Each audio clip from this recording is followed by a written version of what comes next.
Upstate golf guys, we're back again. Grip it, rip it, let it fly. We play to win, never lay up. That's the play. From tee to green, golfing every day. With RGB, scram. 518, Mikey and Anthony. Pin high dreams, feel the breeze. Fairways calling down the tees. Roll it smooth, Lombardi's tight. Drip on the green, yeah, we're rolling right.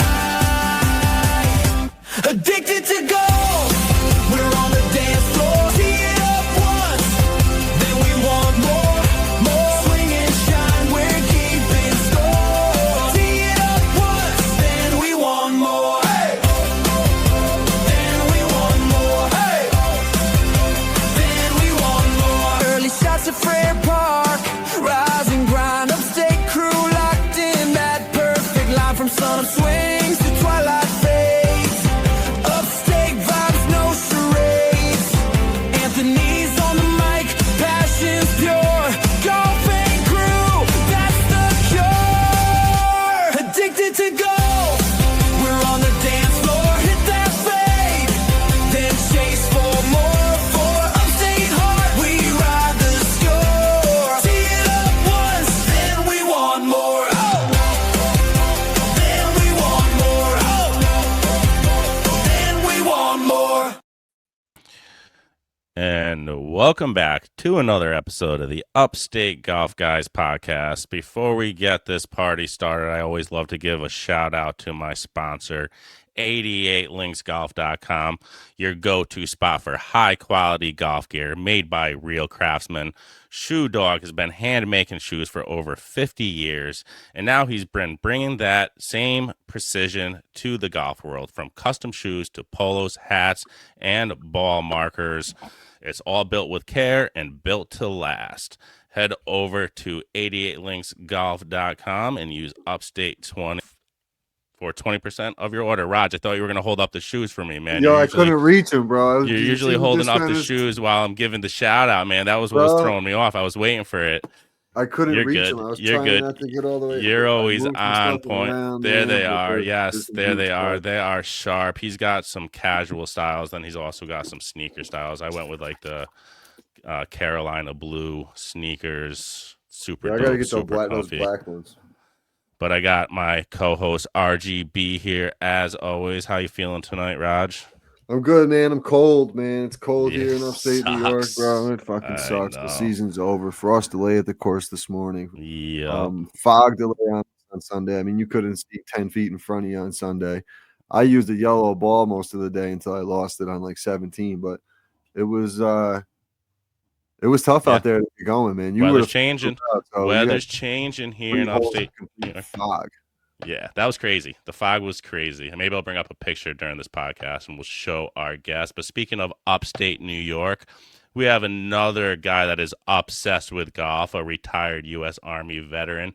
He's a 2.8 handicap. A lot better than us, Raj. He's a lot better than us, but he's absolutely loves the game. He just moved up to upstate New York from Washington, D.C. He is half of the Drive and Grind Golf Instagram content creator page. Ed, what is up, my friend? What's going on, guys? Nice to see you. If we're representing our teams with our shoes, I'm going to say I got my Detroit Lions alternate uniform kicks. Oh, Okay. yeah. Barry So Sanders, I best see running that. back ever. Thank you. Good to see you Very- guys. And too. man, it's getting freezing cold out here too. It's 32 at night now, and Ugh. frost advisories all morning. Like the best window of time is probably like a quick 9 midday, but it's it's fleeting fast. Yes, quickly. Very- Unfortunately, man. And what made you move north instead of south, Ed? I have to ask. Well, it's funny. Like a lot of people say, why did you move here? I met a wonderful woman, the other half of Drive and Grind Golf, as you said, Anthony. We met and we were doing the distance relationship thing for a while, and I retired from government service after 23 years. And, you know, if you're not if you're not having to live in DC for work, there's not a big reason to. So I graciously accepted the offer to move to beautiful Livingston County, where there are many golf courses with open tee sheets, and Mm-hmm. I've made people stare at me like I have a horn growing out of my head when I say, "How's the tee sheet looking today?" And they're like, "We don't even have one. Just go play." Yeah. Just I'll show tell you up. what, there's a lot of tracks in this big state of New York. Mhm. You know, it's, I mean, we're a couple hours away, and in between, there's probably 1,000 golf courses that if we wanted to meet up halfway and meet somewhere, it's there, man. Yeah, I think So, Turning Stone's probably the middle point between Albany and Rochester is probably Verona. okay. All right, man. I'm down, man. Let's Yeah, definitely because you're about an hour from Syracuse, right? You got to be about an hour from Syracuse, I think. I think so. Rochester. Yeah. Yeah, he's still new to the He's area. new. He's Dude. like, I'm still he's like, shit, getting my Raj, I don't area fucking know, bro. familiarization. I can tell you what, like in DC, golf courses are like crazy expensive, and you got to drive pretty far south into Virginia before you get to some decent courses for under $100. So I've been known many times to drive 2 hours to play golf for sure.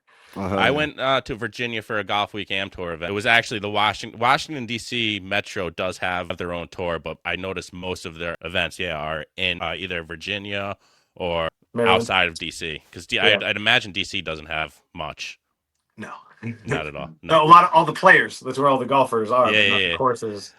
Like, there's just nowhere Yeah. to put him. You'll see him just on the outskirts or along a highway. It's the same thing. Like when you're Ant, how many times you been in New York City? You ever see a cemetery?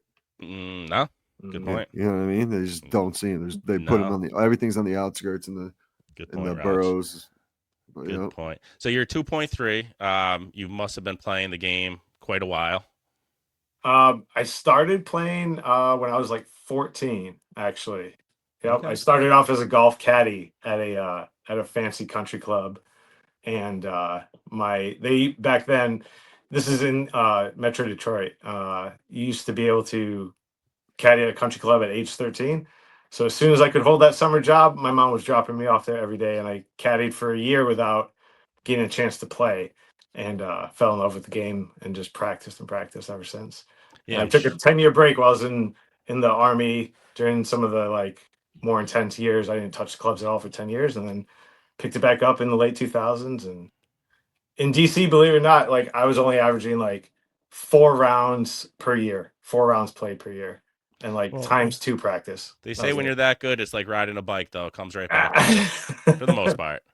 I got the old man game all the way, bumping runs everywhere. That's That's awesome, it. man. Hey, listen, it's all about the short game, anyways. Now, Ed, were you active duty? Were you when you were in the Army? Yeah. I was. Yep. Okay, where were you deployed? I went to Afghanistan twice and Iraq once. Wow. And, Okay, man. Thank you for your service I again, appreciate man. Oh, it. yeah. Thank That you. was a tough times we went through for sure. I'm glad you're healthy and retired and living the life, playing the game you love with a beautiful lady, man. So tell me about Christy. She's just getting into the game now, and she's absolutely hooked, huh? Yeah. So she, God put her on the path where she was going to fall in love with a golfer. So Yes. after that, she gave it a try, and it's another thing to have cool outfits for. So that's a plus.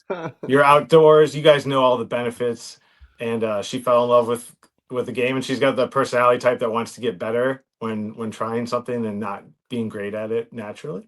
So you have like you guys are each other's photographers and videographers when you're out there. That's great to have. That is great to have, because sometimes I'm always videoing the guys and getting content out there, but sometimes I feel bad asking one of the guys, can you mind videoing me? Right. But when you're a team and when you're partners, and you just know, Roger and I. What? I have no footage of myself. I have videos of you guys. I have nothing of myself. Yep, I know. I have to ask you, do you have any videos of me? Can you send them to me? Like any video I posted myself, you took the picture.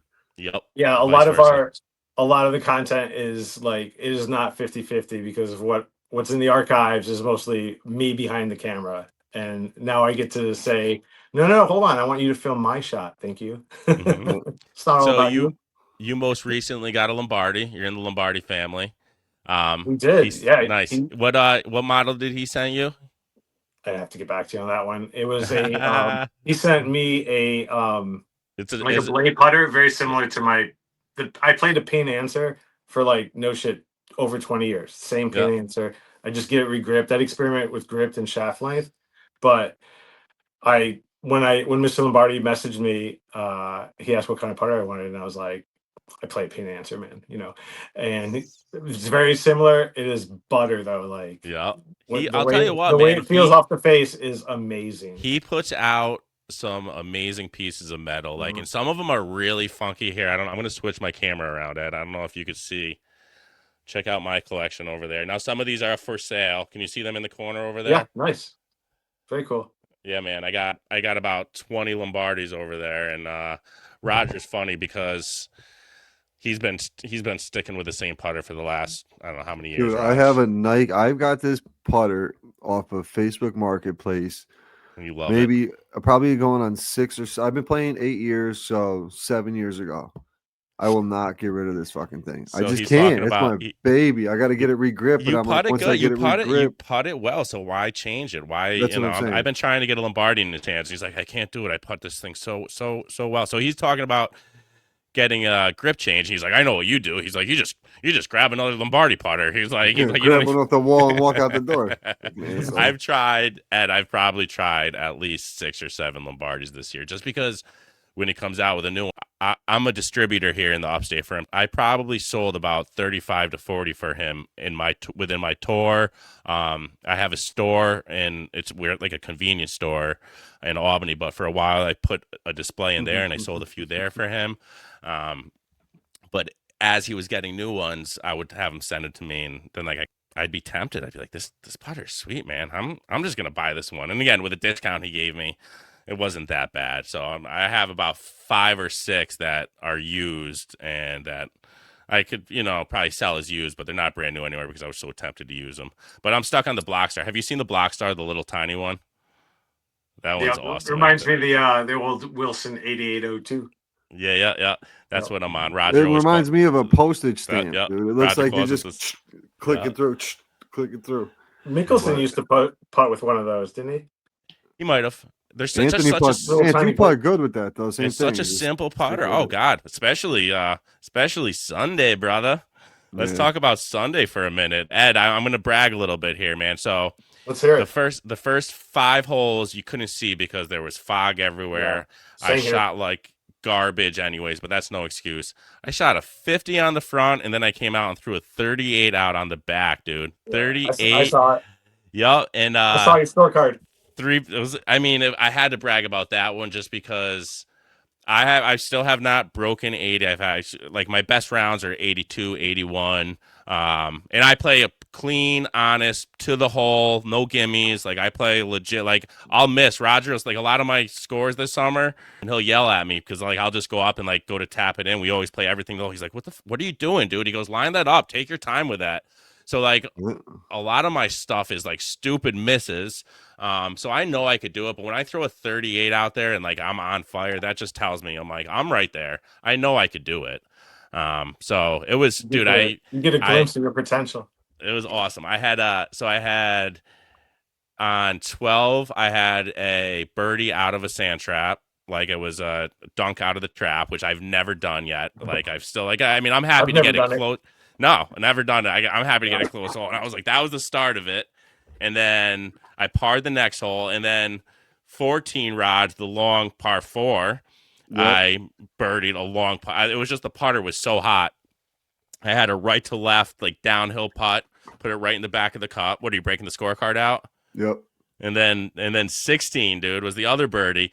And those guys that was when I hit your ball accidentally. And we're not like, that was the only thing where I screwed up. I went and hit Roger's ball. Yeah, man. And Let's talk about that. He was like, dude, so we're playing 3 groups. And the way Frear Park is, like, he was coming up. You were coming up 14. I was going down. I was coming up 15. You were going down 16. The holes are parallel to each other. So I'm up there. I'm looking. I seen my ball. I hit a tree and it came my side of the fairway. So I'm like, all right, I seen this thing land. Where the hell did it go? And I knew Anthony was lingering around over there. I go, this dude hit my ball. I guarantee it. He goes, yo, Rogers, the Titleist 2 up here. I'm like, well, I guarantee if you go look at the ball up on the green there that you just hit, it says Titleist 3 on it. It has a black X. It goes up. Sure enough. Yeah, you're right. So, all right, Anthony, where was my ball? And put it somewhat in the vicinity. So I went and put Rogers back where it was, and I found my ball. And I'm like, guys, I'm just gonna play this as like, you know, like because I put your like ball it's right second by shot. the green. Yeah. I'm like, I'm just gonna play it as my, you know, right. So what did I do? I put that one about 10 feet. I hit another one, and Kev was like, "Was that another birdie?" Because all we were playing for skins, or we were just usually we do like $25 a man, and we do like a draw at the end where like we draw teammates. But this week we had an odd number, so we're like, let's just do skins. So we were just doing skins. So I was racking in the cash on the skins, man. It was awesome. It was You fun. led the way with 4. Yep, absolutely, man, absolutely. So Ed, what courses do you play in the Rochester area now? What was your like normal go-to course this season? Let me pull up my. I'll pull up my gin. Yeah, there you go. Yeah. Cool, man.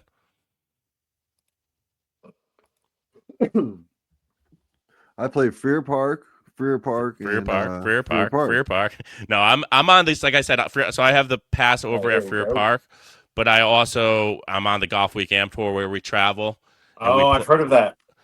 Dude, it's awesome, man. It's awesome. I think our buddy Drew is actually going to try to start a Western New York chapter. So, I mean, you're a little far from because most of our events are in the capital district. You have a hell of a drive. You have a 4-hour People do it though. drive. Drew drives he's in Utica though. He's right by Turning Stone, so he drives about an hour and a half. But it's a hike. It would be a hike for you. You would have to do the Western New York if you did that. But it's fun, dude. It's competitive golf for all levels. Like I said, play all rules, everything to the hole, live scoring. You said it's golf now. Is it golf now tour? It's Golf Week Am Tour. Golf Week Am Tour. I've heard of that as well. I'll send you the link. It's nationwide. Cool. Like I said, Washington D.C. has a tour down there, and it's based out of Hilton Head. So Hilton Head is like where it all started. And then at the end of the season, if you want, everybody goes down and does the national event, like where like 200 people per flight compete three rounds down at Hilton Head. It's a lot of fun. Ever been down there? To Hilton Head? Yeah. No, but this is weird. A guy I used to caddy with in the 90s, his is the I think he's the club master, or he's like one of the assistant pros there. Might be there, but yeah. Nice. We keep up on social media. How about Myrtle Beach? Like ever go down to Myrtle? Because Washington D.C. is not far from you said you drove south a couple hours to play golf. Yeah, just like in Virginia, like just in southern, just out in the sticks. Yeah, because where there's grass tees in the land of the grass tee. Yeah, I was gonna say because where does the Bermuda grass really start? Is that Southern Virginia, or it's more like Myrtle Beach, Southern North Carolina? Yeah, I played golf in North Carolina earlier this year. I think like a couple months ago in September. I think after going to this tactical expo near Virginia Beach, and yeah, the grass was very like bent.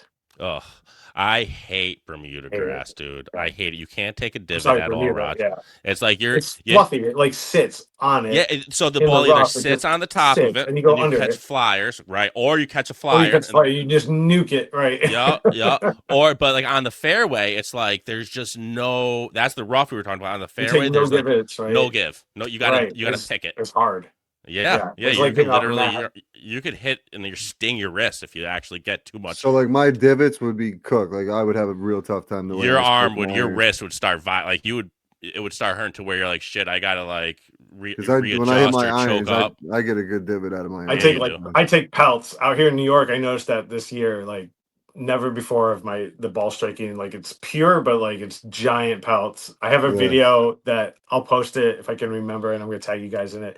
But like Christy's filming me, and I hit an iron on a par 3, I think, and the pelt flies to the next tee box where this dude was standing, and it plopped next to him, and it made him jolt because the divot was thick and like heavy. But yeah, I love especially when you hit it like the way you're supposed to, ball first, and then the divot, and you just hear that. Give it in front of the ball, yeah. Yeah, and you just hear that sound, and then you hit it clean. You see the divot fly. It's just golf is such a beautiful game, man. I love every part of when it. you play it good, it's great. Like I was when you hit it, even the video where that I posted the other day where I missed the birdie putt coming downhill and then I hit the comeback for par. The sound that the cut, like I didn't post any music over the video just because of the sound of the ball hitting the cup was so loud and sounded so great. Like I think there's no better sound of the ball hitting the bottom of the cup and just rattling. I love it. It could put me to sleep at night. Give me that rattle of the ball hitting the cup. You need to make that your text message alert. There you go. Get in your head. So you have your gin up. I want to hear some of the courses you played. All right, so we got Seneca Hickory Stick. That was a 74.4 142. Terry Hills Golf Course, Lima Golf and Country Club, Southern Meadows. These are small courses. Mill Creek would be probably the only championship one that you guys might have heard of other than Seneca. Eagle Creek, Lima Country Club. Yeah, those are the ones just on a rotation that's kind of within 10 miles of here. But the hardest course I played was Seneca Hickory Stick. We went to the resort casino. They had like a golf travel package that was really cool, and it's a Golf Digest top 100 course. So we played that. Nice. That was fun. It was awesome. Man. Excellent condition. We posted on our social media.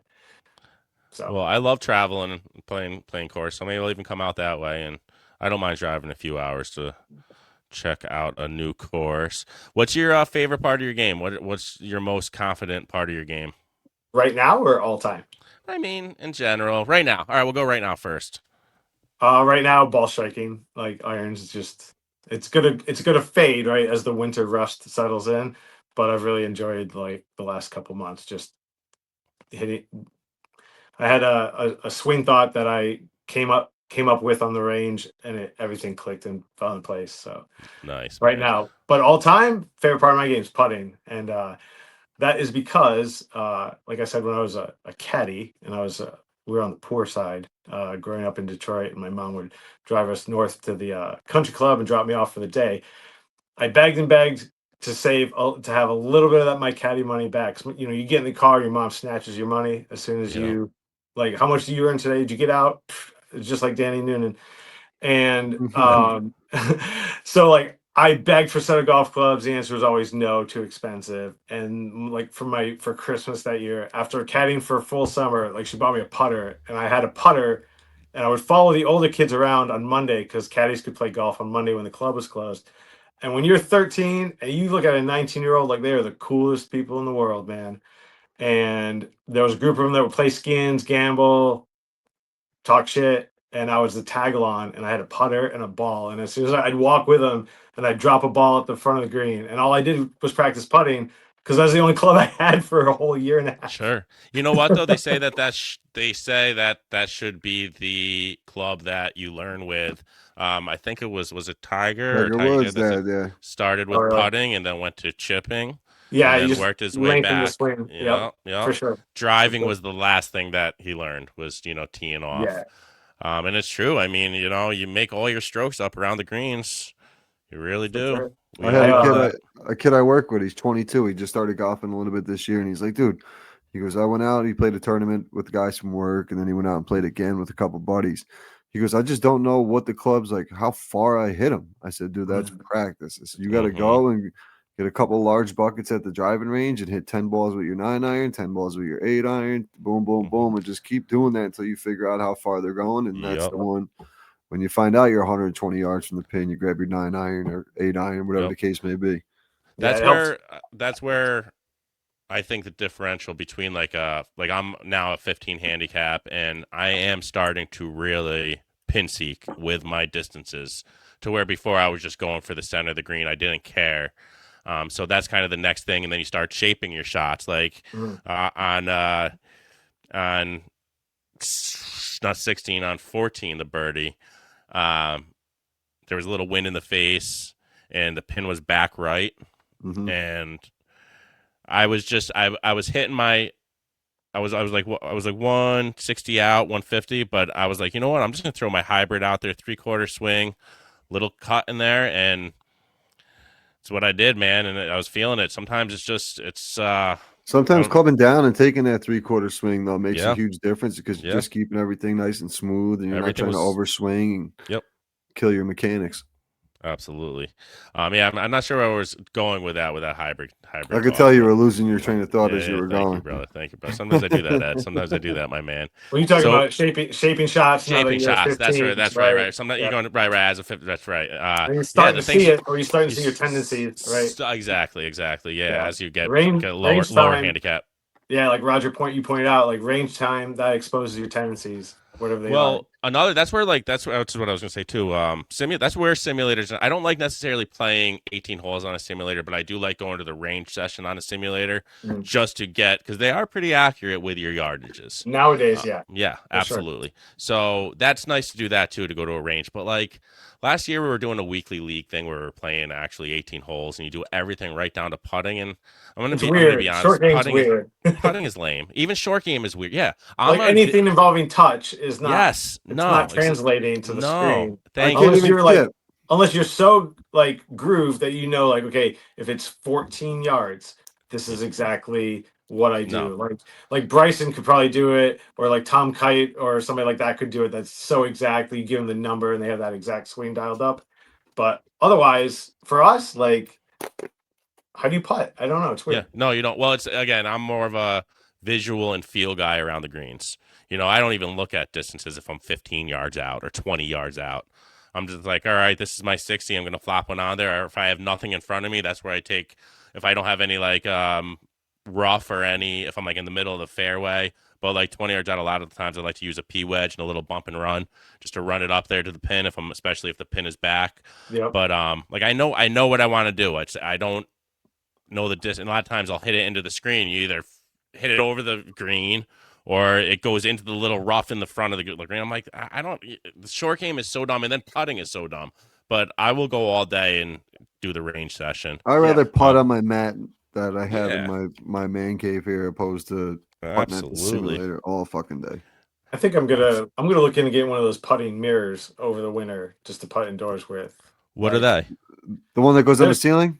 No, it goes on the floor, right? And you line up your putter with it, and it's like the size of, picture like a shoebox lid, right? Like a Nike shoebox lid, and it has a whole bunch of lines, alignment lines, and it's a mirror, and then like you can adjust like wickets to like the width of your putter, and you can work on your putting stroke, and you can see it, like you can see the reflection in the mirror as you strike the ball, and it helps you groove. Did you see the ones with like the lasers too, that you do it and it does the some laser? Of the fancier ones have that. Yeah. I just sent the IG message to the putting mirror.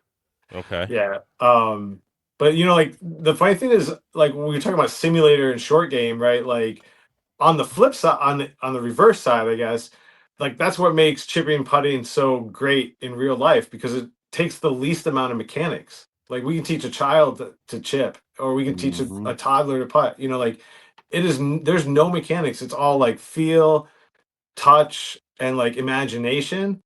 And that's the fun part that the simulator cannot reproduce, right? When you bend down to read the green, or to like, feel the rough through your hand, right? To test the surface. I'm just kidding. But no, sometimes if you're putting off the fringe or something, I do that sometimes to see which way the grain's going. It's going to make a difference. Exactly. But that's the funny thing is, like, if it requires the least amount of mechanics and like body and physical ability, then like we should all be good at it, right? Sure. You know what Kev was doing the other day, Raj? He was doing the roll. He was when he was lining up the putts, doing the roll. If he was like, if I was to roll a ball, he didn't actually roll the ball though. He would just line up. He was like, if I was to roll a ball, which way is the ball gonna roll? And it was just funny. Who does that? Bob does that too. That's where he learned it from. Okay. That's funny. Hey, everybody's got their techniques, man.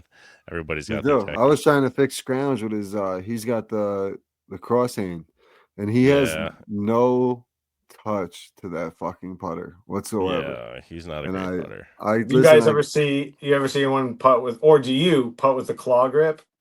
No. You tried it, didn't you? While. Yeah, I tried. That's some weird stuff, man. What was your experience like with it?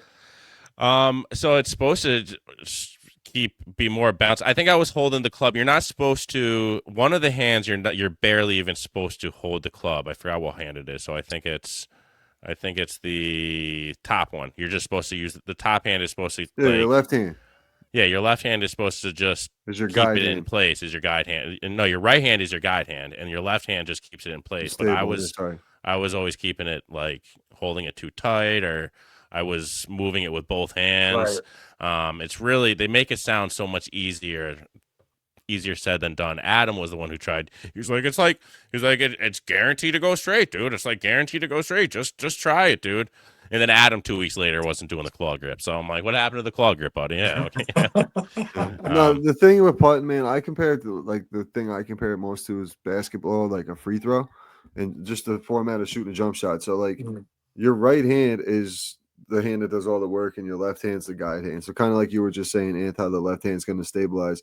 It's the same thing. Like if you, long as you keep your left shoulder pretty much square and you don't start twisting and turning, you're going to keep that putt straight. As long as you keep that blade straight at the ball, you're with a mallet, the face of the putter at the ball square. The ball's going to go straight. It's just sometimes people don't read the lines properly, and you start pushing. When you see guys pushing and stuff, like Fairway was pushing left constantly.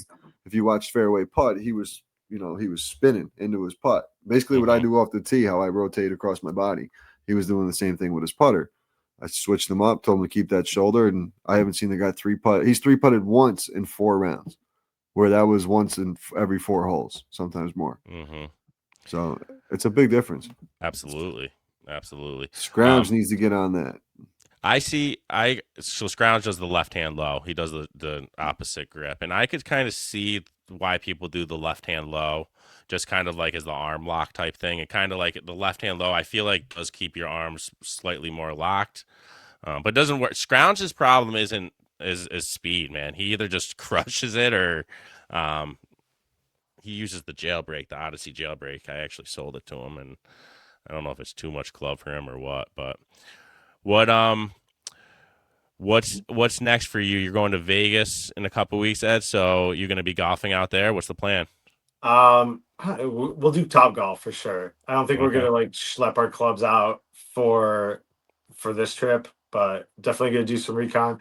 Go to the PGA Tour Superstore, of course. Hell yeah. Probably Top Golf, but this is Christy's first time going to Vegas, so we're gonna like try to do a little sprinkling of the big things.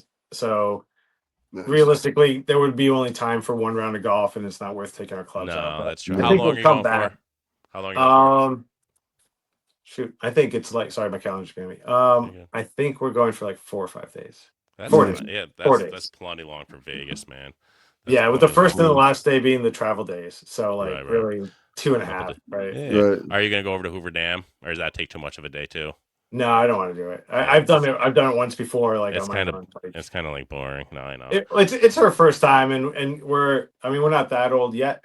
We'll get there in our 60s probably, but no, we'll do some more, I guess, upbeat stuff than that. Absolutely.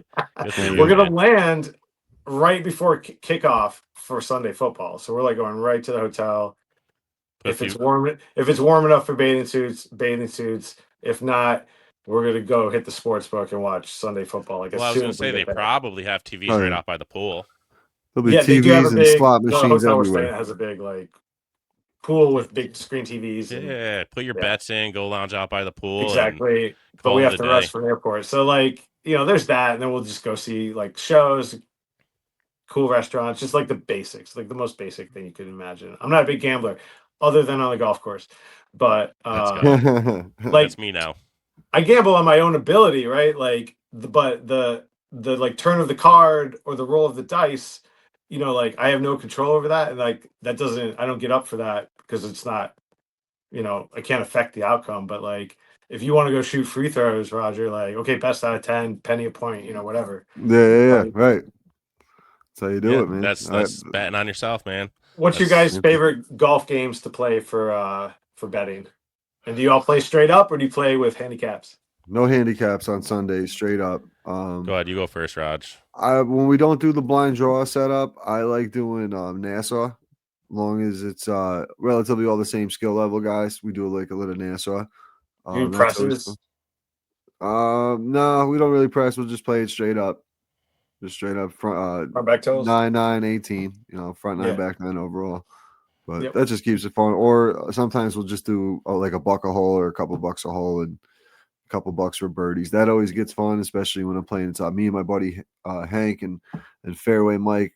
Fairway gets a little frustrated at times, and before you know it, I ain't even fucking paying you anyway because it's like 13, 14 bucks. So it's fun. He's an ass. I want to learn Wolf. I want to learn the game Wolf. That's my favorite game. All right, Wolf so maybe you could give me the dude. DL. I'll try. Okay, so like, let's pretend there's the three of us playing together, and we have a fourth. And what would our fourth's name be? Florida Mike or Fairway Mike. All right, so Anthony, Roger, Ed, Fairway Mike, right? So like you are going to pick a person who's going to start, who's going to go first on the first hole, and however you pick, everyone does it differently. So hypothetically, Anthony, you're going first, right? So on the first hole, you're the wolf, and then you're going to tee off last, right? So then we're going to go to Roger. He's going to tee off, and you're going to have a chance to take him as your partner or pass. If you pass on him, you can't go back to him, right? Okay. So let's say he hits a decent one, but there's still two other players left. Then I swing, and if you like my shot, you can pick me to be your partner for that hole or not, right? But again, if you pass, it's on you. Then Fairway Mike hits, and he hits at OB.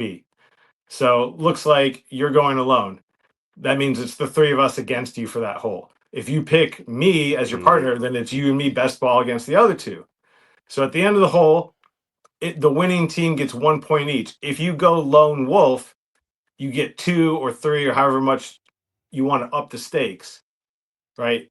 Some people will say, like, if I call that I'm going alone before I see you hit, then like that's going to be worth 3 points for me. If I watch all of you hit, like let's say you all hit in the woods, I'll be like, oh, it's no brainer. I'm going to go alone. Well, I'm only going to get 2 for that. So there's like little variations, but you just make tally marks next to people's names on the scorecard like skins, essentially. But gotcha. It encourages the most amount of shit talking possible when you come up to the team and be like, hey, I'm going alone. Y'all are terrible. And bring it on. That sounds like an awesome game, right? Raj. I think we could have fun with that. I've seen it. I've only seen it once, and it was on Instagram. I think Brennan actually was playing it one time, and I was like, "This looks like an awesome game," but I didn't understand like quite exactly how all the scoring works. I just from what he just said, I got we it down can figure to it out. Oh, absolutely. We usually just literally go skins hard. Usually 30 man skins. Especially if you have more than 4 people, yeah. Oh, especially when there's absolutely with like the golf week skins is big because a lot of times there's like 22 to 25 guys in a group, so they get pretty big, and you don't obviously birdies are better, so they could get chunky. The skins get chunkier than the actual prize pool when you actually win a trophy. Sometimes I've walked out with like one skin that was $500, and like nobody else, everything else canceled out, which is awesome. Yeah. Oh hell yeah. And then I'd win and I only won like $250 for the actual tournament and the trophy. So there's like sometimes skins is where you rack it in. But I like what we do too on the Sundays with Roger's crew. With what we call it is the blind draw. Everybody just throws in $30 and 25 or 30, and you don't know who your partner is going to be. We usually have 3 to 4 groups, and it could either be the guy sitting next to you, or it could be a guy 3 groups ahead of you. We all put our names and our score in a hat, and you just pick them out, and you go down the line, and you go down one side of the card, put the names down, go down the other. Team A and TB. Team A. And it makes it fun because everybody's got screwed over by that guy that threw out 100. You know what I mean? Like that shot, like sometimes somebody will throw an 82 or an 83 out, but he gets linked up with a guy that shoots 100. 2 guys, usually like you want like 2 guys that 85, 86, because we don't play. None of our guys can break. It's usually our whole crew is maybe like 14, 13 handicaps. I'd say Bub's our lowest, and he's probably like 12. 12, yeah. Yeah. So, 11, and then right then those are the most dangerous players in a net game. Right. If you take a 12 to 16 handicapper to a net tournament, like, they're always the most dangerous ones, man. That's why me and Mikey smoked it, bro, in that net tournament. It was a 2-man best ball. Yeah. And I was a 16. It was last year, and I was a 16, and Mike was a 20, and he was a legit 20. He shoots like in the high 90s, like averagely on tour. So we went into that tournament, and Mike was getting like a lot of the holes. He was getting 2 strokes a hole. One of them being a par 3, and he parred it. I'm like, which turned out to be a net hole in one, which was awesome. We always joke about. I'm like, Mike, you parred this. So we ended up going like 16 or 15 under, something stupid on the hole because like I had a stroke every hole. Mikey was getting 2. I had 2 strokes on a lot of holes, and then Mikey was getting basically 2 strokes. Guys shot an 18 for 18 holes. No, it was. I think honestly, that was the last net tournament I did. Because I mean, I don't know. I think it's. I think even though we won, it's a little cheesy how it ended up. I have a hypothetical question for you about hole-in-ones, Anthony, and let's go. Obviously, Raji too. Okay, so like, let's say hypothetically, you're playing in a 4-person scramble, big event, right? And you know how you can purchase mulligans for like $25 a group or whatever, and you can use whatever you purchase, right? So let's say a player hits their ball and it doesn't go, it just goes on the green. But then you say, well, I'm going to use one of my $25 mulligans, and it's got an asterisk, and you put it in the hole. It's got an asterisk, right? Absolutely. So not an ace, or is it an ace? I mean, no, it's a mulligan. It's a mulligan. It can't be. It's the same.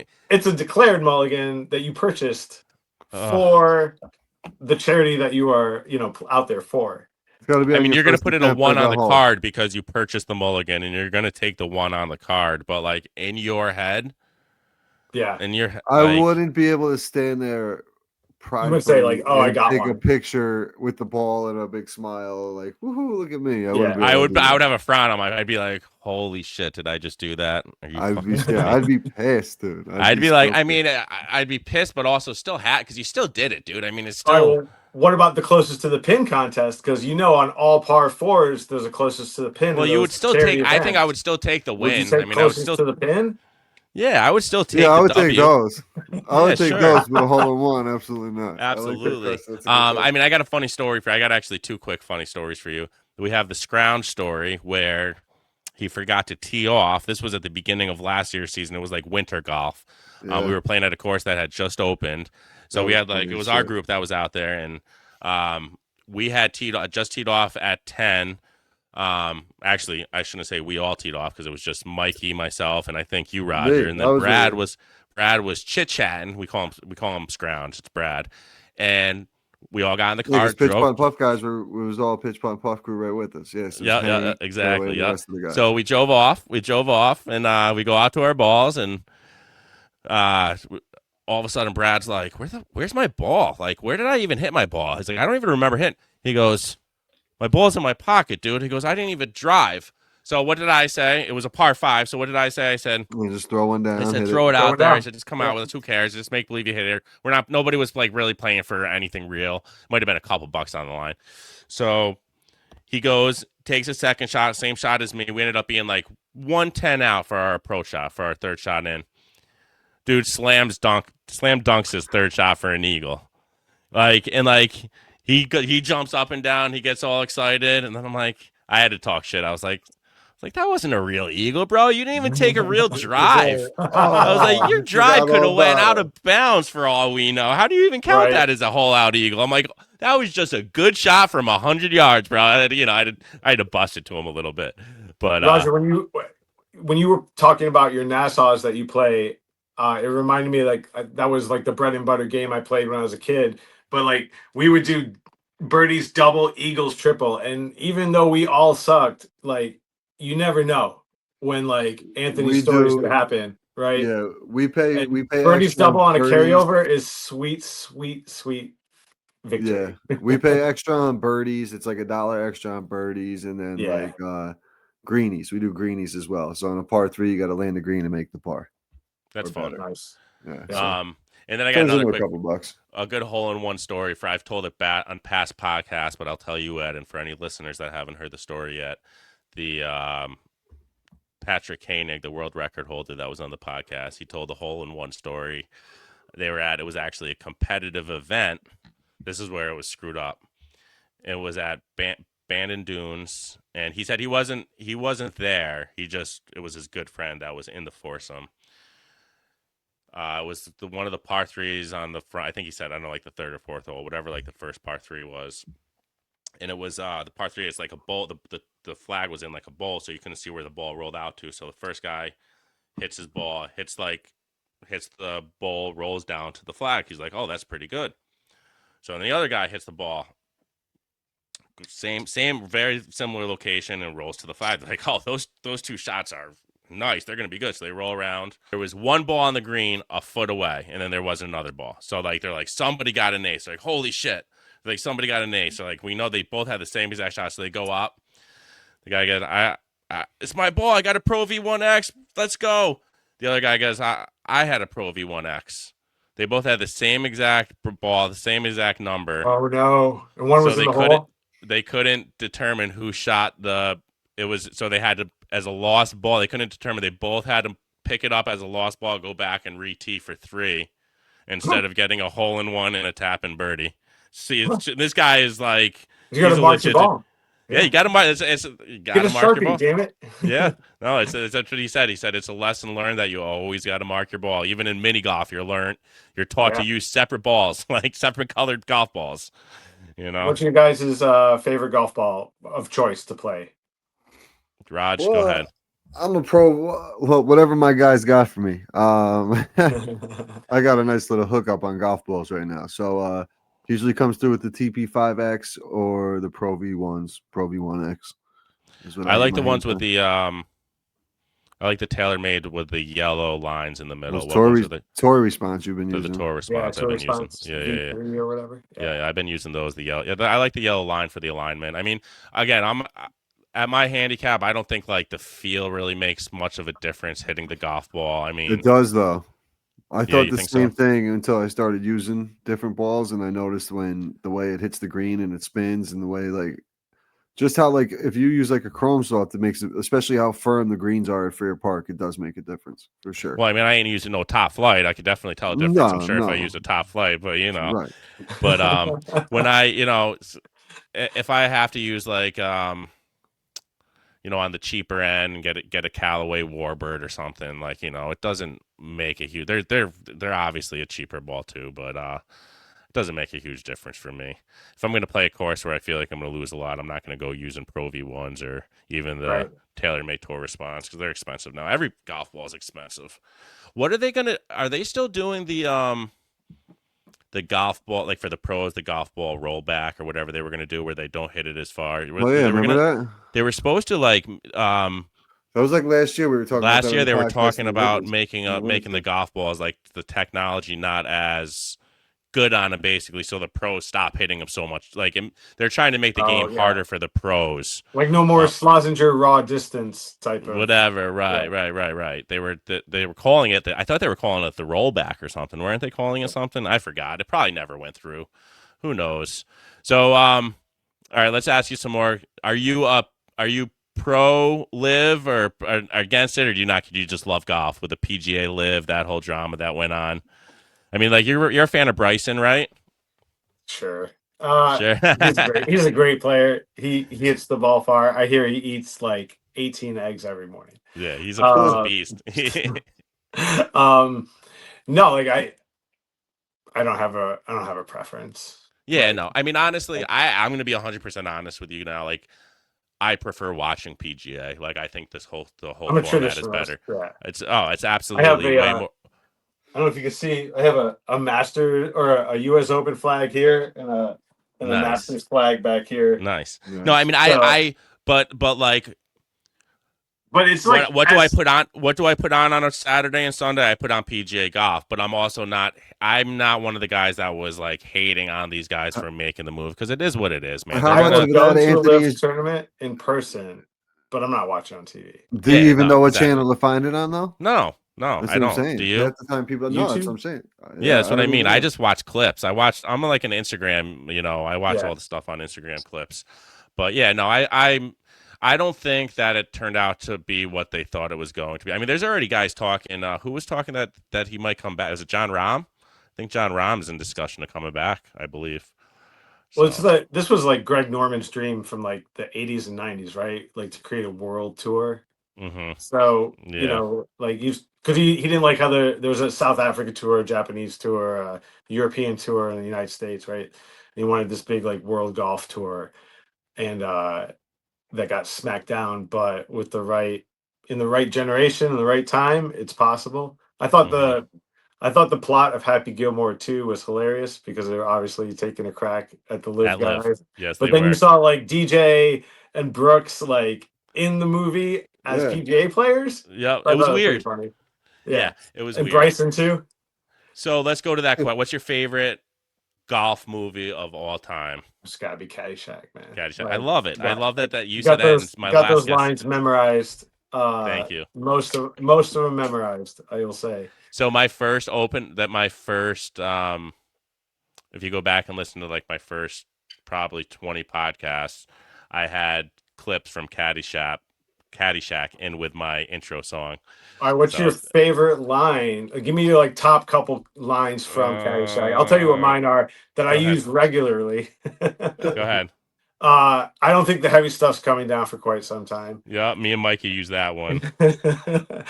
And so I got that going for me, which is nice.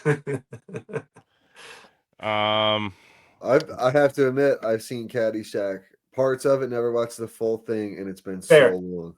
Fair. Like I think I've seen it probably at least 80 times, if not more. So like, yeah. I wasn't a golfer until recently, and I just don't watch movies really. Like these guys bust my chops all the time that I haven't seen. Like every big movie that someone's watched, I haven't seen it.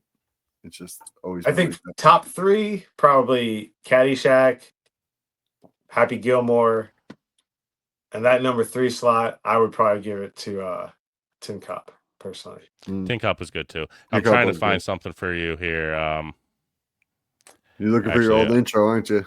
No, not my old intro. I was trying to find the video of me and Mikey when we were in the storm at Bass River Golf Course, and we were determined to play the round because we drove all the way out to Cape Cod to play. I keep playing. It was coming down so hard, and that's why I don't think the heavy stuff is coming down yet. No, I had a couple of Bill Murray quotes in there.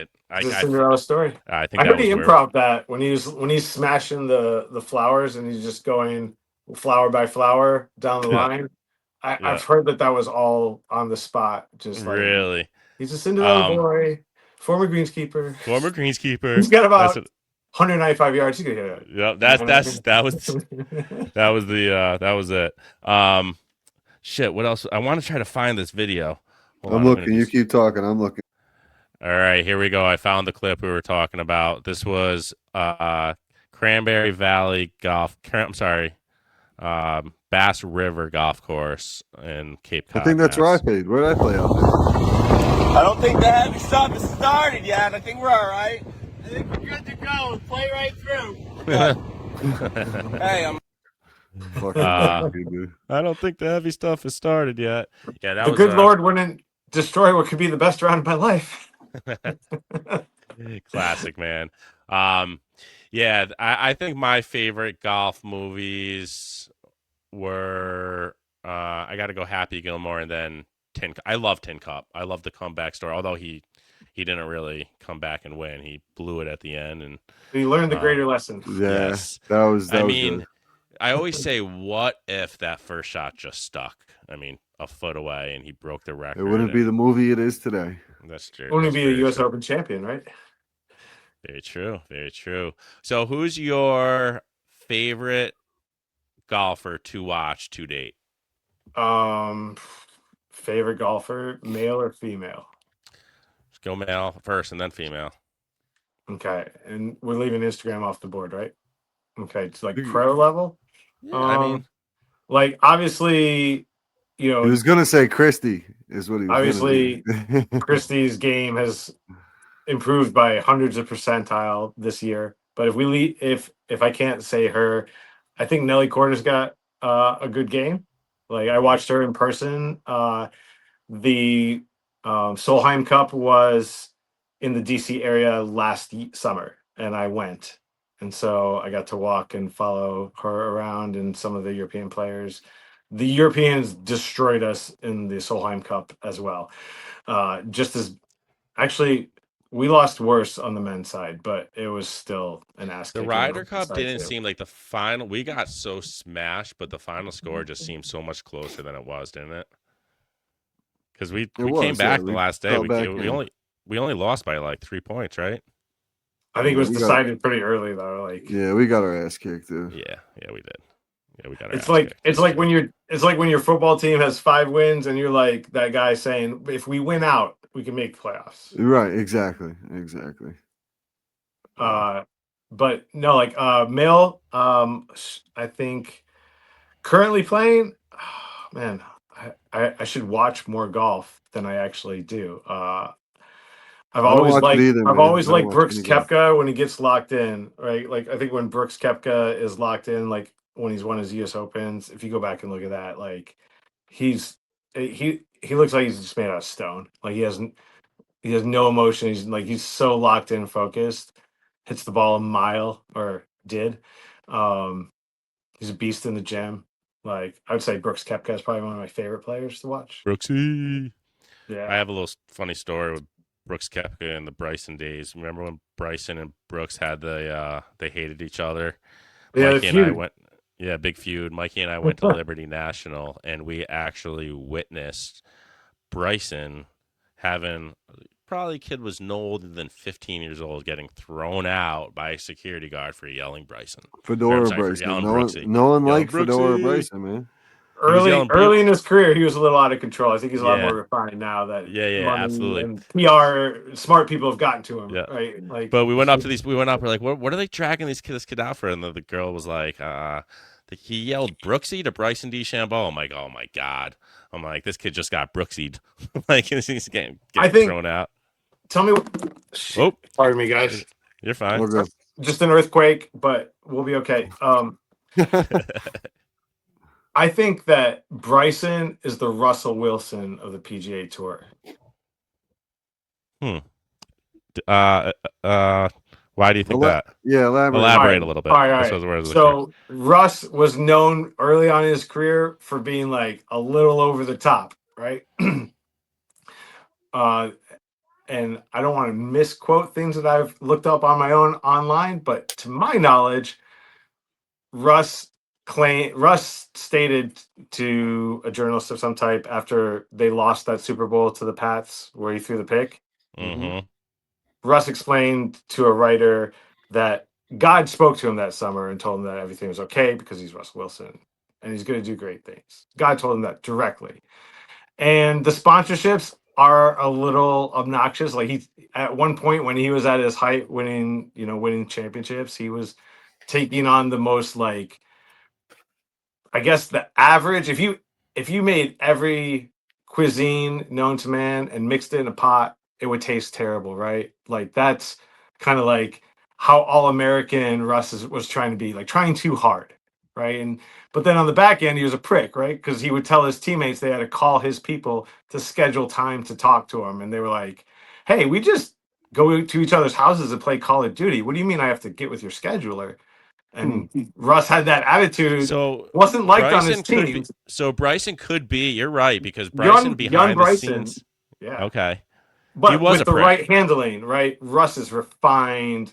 He's marketable. Look at those Bose commercials. I mean, he is handsome. He's a pro quarterback. All the great things when he's refined. But I don't think that's the real Russ. I think the real Russ is what you saw early on, right. Just like Bryson. You think that's the real Bryson? We're just seeing. Yes. You're seeing the all-American version that's made in a conference room. I've never heard that one, but it makes sense. Sense. That was something like the Bryson you see today, I think, is created in a conference room. And great media. I'm just being a hater with my 1,000 followers over here. No, you're right. You're right. You want to know funny? You want to know something funny? Is Bryson blocked me on social media, so I can't even tag him in anything. No. Probably one of his handlers. Like, I don't think Bryson. You think Bryson does his own social media? I don't know. Maybe. Probably not. You're right. But yeah, he blocked me because I was talking shit about the Brooks thing back in the day. Oh, I was just like, what kind of loser has a 15-year-old thrown out of a tournament or something? I was like, said something like that. I forgot. There was a lot of people trolling him back in the day though. Do you remember he got clotheslined by the whipping in the eye. the rope? The rope. I laughed so hard, dude. Like, and he was like, imagine. Imagine how like people in the military view that. Oh my god. Yeah, I think that was a little exaggerated. I don't think that hurt that. He But he threw a tantrum though, right? Yeah, he like, did. Oh yeah. He yelled at somebody, yelled at his caddy because that's the nearest point of abuse. But then like after that, I think like a rules official came over and he like freaked out on him. Yeah, he sure did. The young Bryson. That was the unrefined Bryson, but I think that was when he was wearing the stupid hat. I think that was like he's trying to be Payne Stewart, right? He's trying to be Payne Stewart. Yeah, he changed a little bit. His attitude slightly changed when he switched over to a normal hat, I think. Yeah. But all right, I'm gonna run a few more questions off to you. What is a dream course that you would love to play anywhere in the world? Augusta, hands down. Hands down. All right, does that mean my next question was going to be a PGA? I want to walk on it. Yeah. No, I just need to go there. It's Mecca. It is Mecca. If you could play any PGA Tour event, it would probably be the Masters. Then I'm assuming, right? For sure. 1,000%. Yeah, man. Other than that, though, I think secondly, I've always wanted to play the Waste Management Open. So I think like my two PGA Tour tournaments I would want to play would be Augusta and the Waste Management Open. I've played golf out in Arizona before. It's fabulous. I could retire. I believe that's a public course, I think, where they play. TPC Scottsdale, yeah. I think it's in the high 200s for a green fee, but you can book a tee time and go play it. It looks very different though. Like when the grandstands are down, it's just a regular hole. It doesn't look anything like. No, I know. Oh yeah, the stadium hole. Yeah, they take all that scaffolding down. Yeah. Yeah, that hole's wild. That's a lot of fun. I love watching that. Imagine acing or just getting to play that hole in front of that crowd. Dude, just putting it like close to the pin, just like the just to hear that roar. If you don't put it even on the green, you're getting booed. Like, and then if you like, I remember, I feel like it was Ricky Fowler. I don't remember. I'm picturing Ricky Fowler. Might have been Justin Thomas actually. Yeah, it was JT. He like 4-putted that hole. Like literally 4-putted back and forth, and they were just like every time he missed a putt, you heard the crowd go, "Oh!" Like, and he was just "Get me." Maybe you guys saw this. Maybe you guys saw this viral clip. I saw a video. It was a little lengthy. There were different lengths of it. I saw it on a few different platforms. It was like from a few years ago. Max Homa played that hole with like a little girl, like a special needs kid, and she like parred it. That's awesome. They had a mic on her, and she had this like lawn putt, and like I did. It's live, crowd is yelling, right? And this little girl, and I forgot what she was suffering from, but she says to herself, "I've got this," and she fucking sinks this lawn putt, and the crowd goes crazy, and I fucking burst into tears every time I see that. That's awesome, dude. That's so cool. Those little moments in golf, like that is just. That's what the Waste Management does for people, though. Like that and Augusta, that's my top two. Do you ever see the viral video where it was I don't know who the guy was on the green, but it was Jack Nicklaus. He was like that putt's an easy putt. He's like I'll show you how to do it right now. And he walks out and it's like a all the way out there. 65. Yeah, he's like it's like a 65-foot uphill, downhill, left to right breaker, and Jack Nicklaus. He's just like, it's easy. I'll show you how to do it. Give me the putter. And he just like takes it and he put it right in the middle of the cup. Like, I'm like, was this fucking AI and edited? But it was a real putt. Jack with the putter in his hand. That dude. Oh, if you go look at some old videos of that guy, I mean, the way they stood back then when they were like all crunched over and they would just kind of do like that, like, so accurate. I mean, if you took Jack or Arnie today and you gave him the technology and the clubs that we use, like, you think they would be as good as the guys today, or do you think just the skill levels have improved so much over the years? Yeah, I'm gonna disagree with Roger. I think Jack and Arnie, yeah, they would fit in, right? They'd still fit in with today's tech, but like the rest of those guys from like Jack and Arnie's day wouldn't even have a card today. And the 125th guy on tour now could take that old tech, go back in time, and smoke all those dudes and be a contender too, and win a green jacket. I can see that. And that same guy today, that's 24, He's going to play. He's going to have his card for one year or 2 years, and he's going to disappear into the club world. That guy could go back in time and smoke all those geezers. Other Same than thing with Jack, Arnie, Gary, etc. Same thing with you look at NBA even basketball's like that. Even baseball and basketball. I was just gonna say that. I mean, you look at those guys weren't athletic. Watching those basketball, like Jerry West era. Like watch Jerry West dribbling the basketball. I mean, it's like the power forward is an electrician, right? Like, there's no way. Yeah, the power forward is an electrician, and you telling me like Tim Duncan couldn't have 8 rings back then? Come on, right? Man. That's what I mean. And then. I mean, Babe Ruth came to games drunk. You take a picture today that's throwing the heat that they throw, or like the curve, like I don't know. Were they throwing meatballs back then? He only played against white guys. Who did? Babe Ruth. Really? Yeah, there was no Dominicans or black. Oh, that's true. They weren't there back then, right? I'm saying so he had no skill level. But I'm saying I don't think they threw faster than 75 miles an hour, 80 miles an hour. They were probably Babe Ruth played against was equivalent to like 30 and over men's leagues, bro. I kind of feel like I agree. But then again, did you ever see you ever go to the Baseball Hall of Fame? You ever see the equipment they use? Like what Babe Ruth was hitting the ball out of the park with? It looked like the bat looked like it was ridiculous. It looked like a tree that was carved down to a bat, literally. Like it was like this guy was swinging in the gloves they used. Like, I mean, so you look at that end and how impressive it was that they were doing it with that shitty of equipment. So you gotta look at both sides of it. I think in golf equipment, man, I don't know if it makes more than like I'm gonna say at most 5 strokes different off your game. Like my irons were manufactured in like 06, and like up until just this year, like a month ago, I was playing an R11 driver that I got for $20 in a used club rack, and it cost more to re-grip it for the nice grip and the labor than the actual club. And I played with that for years up until my birthday, and I got a new driver for my birthday because Christy thought that's what I wanted. But yeah, like I think wedges, like for me, wedges and putters are everything. But like I don't know if equipment makes more than like maybe 5 strokes different. Now, if you go in eras like Jack Nicklaus prime to now, like huge difference in equipment. But like eBay is my best kept secret for golf equipment. Like I'll use everything used but drivers. I have something funny and weird. I won't buy a used driver. I feel like all the good hits are either hit out of it. I don't know. It's just in my head. It's just something weird about it. I just need a brand new driver. But I'll use used irons, used wedges.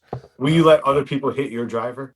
Yeah, I mean, depends who it is. Depends on who it is. Yeah. Totally depends who it is. But listen, I don't want to keep you all night. You have an open door, Ed, to come back on anytime. I would love for you to come on with Christy sometime and have her chat with us and but she can tell a very different story too. As far as like you can both come on. First year, like I think she's a great guest in the sense like you from what I can tell, you talk to guys who've played a lot of golf for a long time, but in her it's the opposite. It's like no bad habits.